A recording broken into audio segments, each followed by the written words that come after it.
On the coronavirus outbreak is risk and behavioral scientist Dr. Sweta Chakraborty.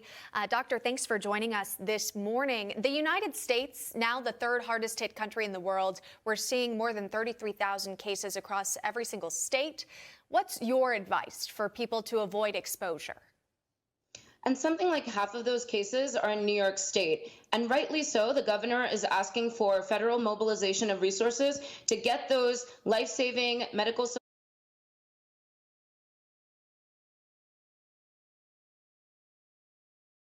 supplies to those on the front lines, and to also expand capacity and critical care for the numbers, the worst case scenarios that have been run, which is potentially up to 30,000 people in New York State needing that type of care. Building that capacity is going to be critical because that is all we can do at this point to ensure that we are truly saving lives. In terms of the social distancing measures that are being put in place, they're predictably imperfect. It's because human behavior is imperfect. And if we don't have 100% compliance, we're not going to have the marginal benefit that they would have produced had we had that adherence to those policies. So now I think the fact that we've shifted towards recognizing that we need to protect those that will ultimately fall into those critical care, that spectrum of falling ill, then we really can see some improvement in terms of saving these lives. Let me ask you this, because it's a blanket way of doing things. There's no arguing with that. Everything essentially is locked down. Is there a way that you could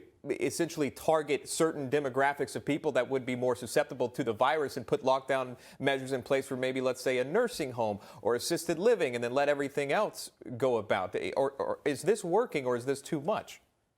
So this is shooting in the dark because we don't have any concrete evidence that these types of measures or combination of measures, exactly what combination and to what severity works best. So ultimately, we know that school closures, for example, has mixed evidence in terms of being really effective. Looking back on it from past infectious disease outbreaks, that's been the outcome of that. So we are kind of throwing everything in the kitchen sink in terms of policy into attempting to slow this down.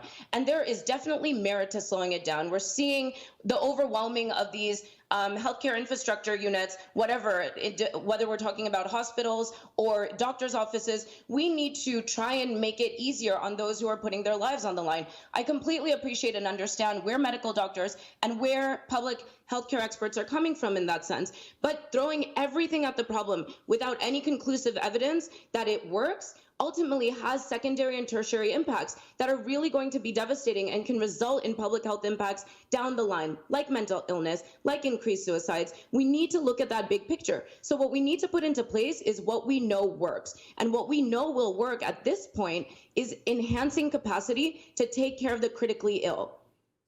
All right, that is risk and behavioral scientist Dr. Sweta Chakraborty. Doctor, thank you very much.